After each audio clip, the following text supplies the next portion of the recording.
Hello दोस्तों, मैं हूं कबीर और स्वागत है आप सबका इस चैनल पर जहां आप सुपर फास्ट रफ्तार से इंग्लिश सीखते हैं। तो चलिए शुरू करते हैं। तो दोस्तों, प्रस्तुत है आपके सामने इंग्लिश का एक मुहावरा, under the gun. Under the gun का अर्थ होता है experiencing a lot of pressure, अर्थात अंडर ग्रेट प्रेशर। सेंटेंस के द्वारा इसको समझिए। The manager appears under the gun today, अर्थात मैनेजर आज बहुत प्रेशर में मालूम पड़ता है। दोस्तों, अपीयर का अर्थ होता है मालूम पड़ना, प्रतीत होना। उसके बाद प्रस्तुत है एक फ्रेजल वर्ब, लेट ऑफ। दोस्तों, लेट ऑफ का 3 अर्थ होता है। तो चलिए बारी बारी से लेट ऑफ के तीनों अर्थों को समझते हैं। तो पहला सेंटेंस है the principal let the bully off with a warning. तो दोस्तों, जैसा कि आप सभी को पता होगा, दूसरे को डराने धमकाने वाले व्यक्ति को बुली कहा जाता है।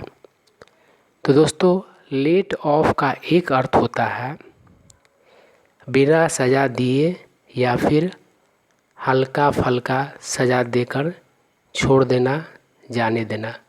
और लेट ऑफ का यही अर्थ यह सेंटेंस व्यक्त करता है। सेंटेंस कह रहा है the principal let the bully off with a warning, अर्थात प्रिंसिपल ने बुली को एक वार्निंग के साथ छोड़ दिया, जाने दिया। उसके बाद अगला सेंटेंस देखिए, the traffic cop let the biker off lightly. इस सेंटेंस में भी लेट ऑफ का वही अर्थ है जो कि इससे पहले वाले सेंटेंस में है। दोस्तों, कॉप का अर्थ होता है पुलिस ऑफिसर। तो इस सेंटेंस का अर्थ है कि ट्रैफिक कॉप ने बाइकर को हल्के में जाने दिया। उसके बाद अगला सेंटेंस देखिए, the teacher let the student of homework today.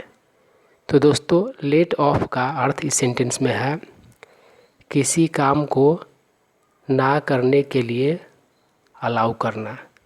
जैसा कि सेंटेंस से स्पष्ट हो रहा है कि टीचर ने स्टूडेंट को होमवर्क नहीं करने के लिए अलाउ किया, अर्थात उसे इस बात का छूट दिया कि कोई बात नहीं, अगर आज होमवर्क नहीं करते हो तो तुमको किसी तरह का दिक्कत नहीं होगा।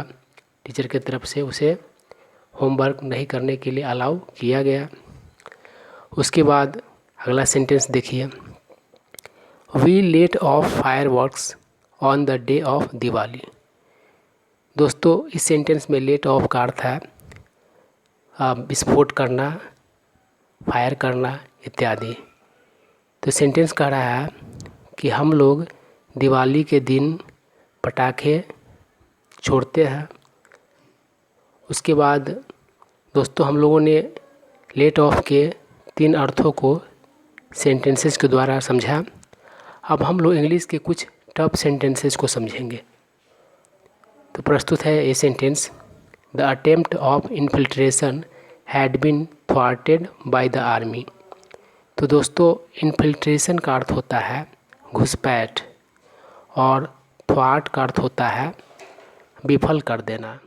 तो इस सेंटेंस का अर्थ है कि आर्मी के द्वारा घुसपैठ के कोशिश को विफल कर दिया गया था। उसके बाद अगला सेंटेंस है, the difference does not seem to cease due to his obstinate stand.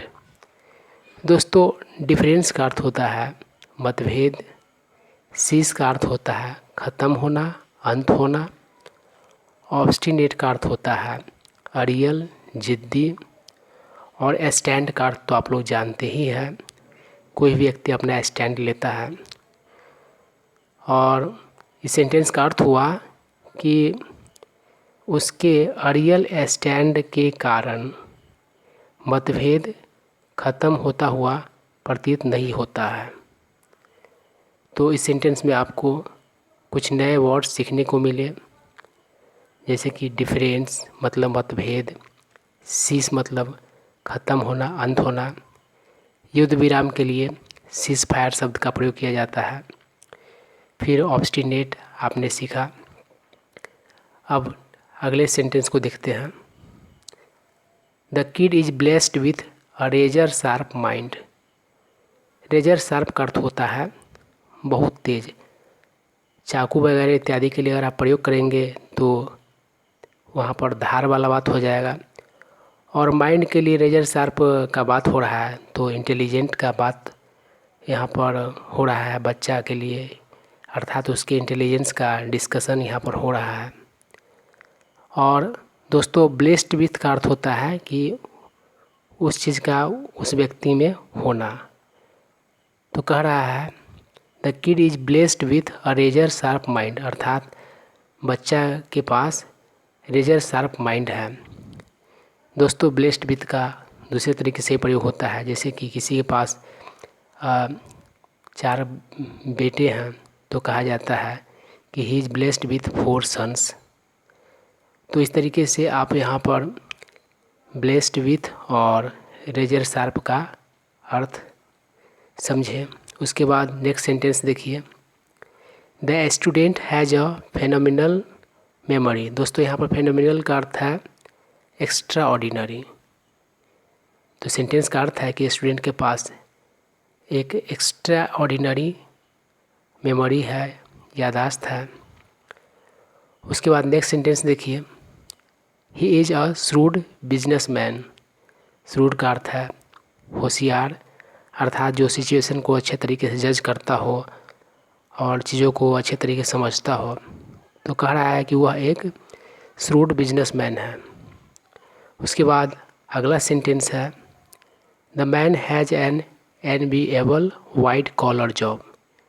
दोस्तों वाइट कॉलर जॉब का अर्थ होता है ऑफिस वाला जॉब, फील्ड वाला नहीं, शारीरिक श्रम वाला नहीं ज़्यादा। उसके बाद एनविएबल, इसका अर्थ होता है जलन उत्पन्न करने वाला। दोस्तों अगर कोई चीज़ अच्छा होता है तो दूसरे को जलन उत्पन्न करता है, अर्थात तो चाहता है कि हमारे पास भी वो चीज़ हो। तो एनविएबल का अर्थ होता है जलन उत्पन्न करने वाला। तो कह रहा है कि उस आदमी के पास एक वाइट कॉलर जॉब है जो कि कैसा है तो जलन उत्पन्न करने वाला है। दूसरा भी चाहता होगा कि मेरे पास भी वाइट कॉलर जॉब हो। उसके बाद the book depicts the actors eventful life. दोस्तों डिपिक्ट का अर्थ होता है चित्रों या शब्दों के द्वारा वर्णन करना, और इवेंटफुल इसका अर्थ होता है इवेंट से भरपूर। मान लो आपका दिन अगर इवेंटफुल रहा तो आपने बहुत सारे एक्टिविटी उस दिन किया। तो कह रहा है कि बुक जो है वह एक्टर के इवेंटफुल लाइफ का चित्रण करता है। उसके बाद नेक्स्ट सेंटेंस देखिए। The teacher has intimate knowledge of English. दोस्तों इंटीमेट के बहुत सारे अर्थ होते हैं और इस सेंटेंस में इंटीमेट का अर्थ है वेरी डिटेल्ड। तो सेंटेंस कह रहा है कि टीचर के पास इंग्लिश का इंटीमेट नॉलेज है, अर्थात गहरा जानकारी है, वेरी डिटेल्ड जानकारी है। तो दोस्तों इस तरह से हम लोगों का सेशन यही समाप्त होता है। तो दोस्तों इस तरह के वीडियोज़ नियमित रूप से प्राप्त करने के लिए आप हमारे चैनल को सब्सक्राइब कर लें। इस वीडियो को अपने फ्रेंड सर्कल में शेयर कर दें। अगर यह वीडियो अच्छा लगा हो तो लाइक कर दें। अगर आपके मन में कोई सवाल है या फिर कुछ सुझाव है तो उससे हमें अवगत करावें और कमेंट करें। और इस तरह के वीडियोज़ नियमित रूप से देखने के लिए आप हमारे चैनल को सब्सक्राइब करने के साथ बेल आइकन को ज़रूर प्रेस कर लें। Thank you.